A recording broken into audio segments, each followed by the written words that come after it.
एक बार सती अनसुया की परीक्षा लेने 3 साधु उनकी कुटिया के द्वार पर आए। मुनियों के स्वागत के लिए अनसुया ने अर्घ्य आचमन देकर कम मूल समर्पित किया, किंतु मुनियों ने आतिथ्य स्वीकार नहीं किया। अनसुया ने विनीत भाव से पूछा, मुनिगण, कौन सा अपराध हो गया जो आप लोग पूजा ग्रहण नहीं कर रहे हैं? मुनिगण बोले, आप हमारी प्रतिज्ञा स्वीकार करें, तब हम लोग अन्न जल स्वीकार करेंगे। अनसुया ने कहा, अतिथि सत्कार प्राणों का बलिदान देकर भी किया जाता है, अतः मैं वही करूंगी जिससे आप प्रसन्न हो। मुनियों ने कहा, तो आप निसंकोच होकर हमारा आतिथ्य करें। जब सती अनसुया कुछ समझ ना पाई तो मुनि बोले, आप हमारे साथ पर पुरुष जैसा व्यवहार ना करके लाज मर्यादा और संकोच को त्याग कर अर्थात नग्न होकर हमें भिक्षा दे। सती अनसुया जी मुनियों की वाणी सुन अवाक रह गई और बोली, ये कैसे संभव है? कोई भी पतिव्रता नारी भला पर पुरुषों के सामने अपनी लाज व मर्यादा का त्याग कैसे कर सकती है? लाज और मर्यादा तो नारी के आभूषण होते हैं, और आप मुझे आभूषणहीन रूप में क्यों देखना चाहते हैं? लगता है आपके मन में कोई खोट है। मुनि बोले, हम सच्चे तपस्वी हैं। मुनियों ने कहा, तुम निर्वस्त्र होकर भिक्षा दो, अन्यथा हम जा रहे हैं, पर यह याद रखना, हमें ऐसे लौटाने का विनाशकारी परिणाम तुम्हें भोगना होगा। तभी अनसुया जी ने ध्यान लगाया तो तपोबल से पता चला कि ये तीनों मुनि और कोई नहीं, बल्कि ये तो स्वयं त्रिदेव ब्रह्मा, विष्णु और महेश है। पता चला माता लक्ष्मी जी, सती पार्वती और सरस्वती जी ने अपने अभिमान वश इनको यहाँ मेरा पतिव्रत्य नष्ट करने के लिए भेजा है। सब जानकर माता अनसुया जी मुनियों को कुटिया के अंदर ले गई और आदर पूर्वक बैठा दिया। प्रार्थना की, यदि मैं सच्ची पतिव्रता हूँ तो यदि मैंने भूल से भी स्वप्न में ने भी पर पुरुष का ध्यान ना किया हो तो तीनों त्रिदेव 6 महीने के शिशु हो जाएं। इतना कहते ही वे 6 महीने के बालक बनकर रोने लगे। माता ने निर्वस्त्र होकर स्तन पान कराया। महामुनि अत्रि अनसुया के पति भी आ गए और सुकुमार बच्चों को देखकर आश्चर्यचकित हो पूछा, देवी देव स्वरूप कमनीय, ये तीनों बच्चे किसके हैं? अनसुया ने कहा, भगवान, ये आपके ही बच्चे हैं। भगवान ने स्वतः कृपा की है। महर्षि समाधि के द्वारा रहस्य को जानकर आनंदित हुए तीनों देव अब छोटे बच्चों के रूप में माँ की गोद में खेलते और माँ से क्रीड़ाएं करते थे। दिन बीते, मास बीता, वर्ष बीता, तीनों देवियां घबरा गई कि पतिदेव कहाँ चले गए। उन्हें इतना समय तो नहीं लगना चाहिए था। वे घर से निकल पड़ी और मंदाकिनी के तट पर पहुँच गई। इस बीच नारायण की ध्वनि के साथ नारद उपस्थित हो गए। देवियों ने किसी तरह नारद को रोका और विनय के साथ पूछा, तीनों देवता कहाँ चले गए? नारद ने अंगुली के संकेत से बताया, देखो देखो, वे अनसुया की गोद में खेल रहे हैं। तीनों ने नम्रता से कहा, नारद, हम इस आश्रम में जाना चाहती हैं।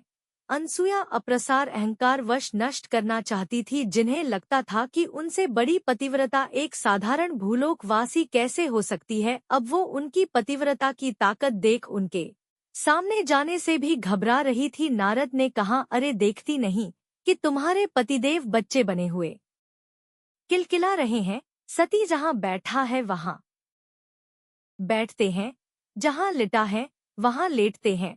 अब जाओ, पति की आशा छोड़ राम राम जपो। अंततः देवियों ने भूल स्वीकार कर कहा, नारद, अनसुया से बढ़कर कोई पतिव्रता नहीं है, हम लोग इसे मानती हैं।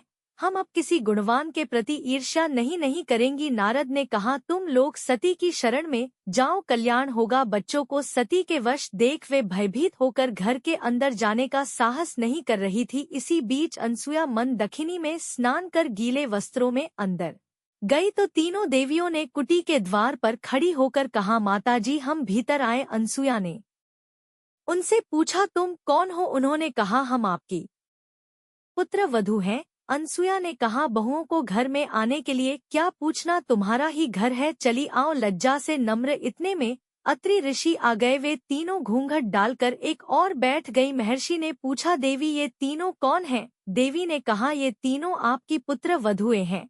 देवी, तुम तो बड़ा कौतुक करती हो, अब बड़ी बहुएं भी आ गई। अत्रि ने आश्चर्यपूर्वक कहा। तीनों देवियों ने सती के पैर पकड़े और कहा, क्षमा करें और हमारे पति हमें प्रदान करें। अनसुया ने कहा, मैं कब मना कर रही हूँ, गोदी में उठाकर ले जाओ। तब तीनों ने प्रार्थना की, माँ अब और अधिक लज्जित ना करें, यह सुनकर देवी का हृदय द्रवित हो गया और उन्होंने पुनः पतिव्रता धर्म के बल से उन्हें यथा कर दिया और उठकर तीनों देवों की वंदना की और पूजन किया। देवताओं ने कहा, पतिव्रत, हम तुम्हारे पतिव्रत्य से संतुष्ट हैं, वर मांगो। माता अनसुया ने कहा, आप मेरे पुत्र हो जाएं।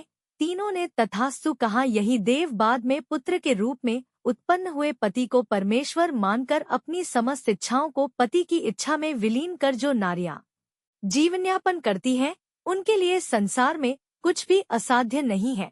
अनसुया जी से जुड़ी एक और कथा है जिससे उनकी पतिव्रता शक्ति का पता चलता है। एक बार जब पृथ्वी पर पतिव्रतांडली के कारण 10 दिन तक सूर्योदय नहीं हुआ था, तब माता अनसुया जी ने देवताओं के आग्रह करने पर पतिव्रतांडली की मदद कर भीषण त्रासदी को टाला था। बहुत समय पहले प्रतिष्ठानपुर नामक नगर में कौशिक नाम का एक दुष्ट ब्राह्मण रहता था। वह कोढ़ से पीड़ित था। उसके रिश्तेदार उसे छोड़कर चले गए, लेकिन उसकी पत्नी डली उसे देवता के समान ही पूजती थी। कौशिक बड़ा ही क्रोधी स्वभाव का था। वह डली का बिना किसी कारण अपमान करता रहता, लेकिन वह सुनती रहती। दिन भर कटारी में बैठकर आने जाने वाली स्त्रियों को बुरी नजर से ताकता था। एक दिन नगर के राजा के यहाँ से एक वैश्या निकली, जिसे देखकर कौशिक की काम वासना जागृत हुई। उसने अपनी पत्नी डली से कहा, कुछ देर पहले मैंने यहाँ एक सुंदर वैश्या को जाते देखा था, क्या तुम मुझे उसके पास ले चलोगी? पति के मुख से दूसरी स्त्री, वो भी वैश्या के पास जाने की बात सुनकर भी डली को क्रोध नहीं आया, बल्कि वह पहले उस वैश्या के घर गई और वैश्या के सामने अपने पति की इच्छा व्यक्त की। वैश्या ने उसे बहुत सारे धन और उसके पति के साथ आधी रात को आने के लिए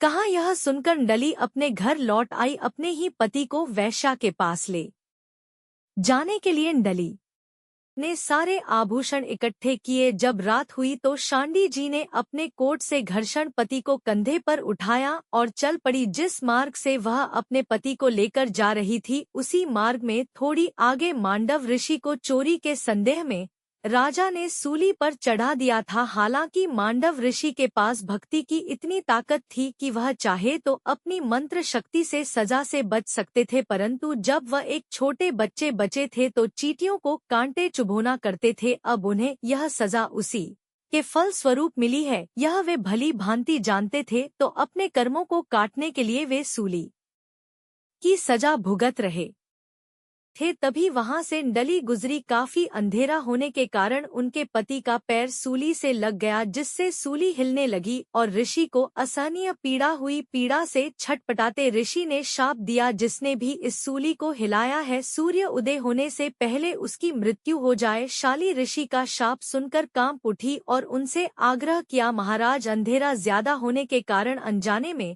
मेरे पति का पैर सूली से लग गया, कृपया अपना श्राप वापस ले ले। किंतु मांडव ऋषि ने ऐसा करने से साफ मना कर दिया। तब गुस्से में ऋषि मांडव को ललकाते हुए डली ने कहा, हे ऋषिवर्या, तो आप अपना दिया श्राप वापस ले ले, अन्यथा कल सूर्योदय नहीं होगा। इतना कह डली फिर से अपने पति को उठा वैश्या के घर की तरफ चल दी। उस पतिव्रता के कही गई वाणी बिल्कुल सत्य हुई और अगले दिन सूर्य नहीं निकला, उससे अगले दिन भी नहीं और उसे अगले दिन भी नहीं।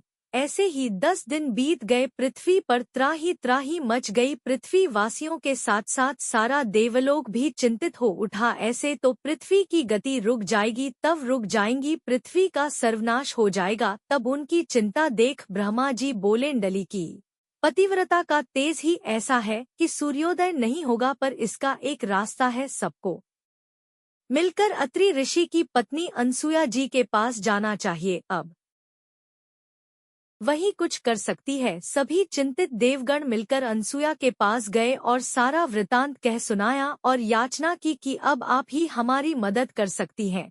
सभी देवताओं की याचिका सुन माता अनसु जी डली के पास गई और उनसे कहा, आप सूर्य को उदय होने दे, मैं वचन देती हूँ कि अपनी पतिव्रता शक्ति से तुम्हारे पति को फिर से जिंदा और बिल्कुल स्वस्थ कर दूंगी, उनका रोग समाप्त हो, वो देवताओं के जैसे अजर हो जाएंगे। माता अनसुया से आश्वासन मिलने के बाद देवी शांडेल ने सूर्योदय होने दिया। माता अनसुया जी ने अपने वचन अनुसार कौशिक ऋषि को जीवित कर उसे देवताओं की तरह अज्जर बना दिया। कौशिक ऋषि अब पहले की तरह कठोर स्वभाव का नहीं रहा। भारतवर्ष की नारियों में पतिव्रता अनसुया जी का सर्वोच्च स्थान है। वहीं डली जी भी एक पतिव्रता नारी थी जिसने सूर्य तक को उदय होने से रोक दिया था। निष्कर्ष, सच्चा प्रेम, समर्पण और निष्ठा वह शक्तियां हैं जो असंभव को संभव बना देती हैं।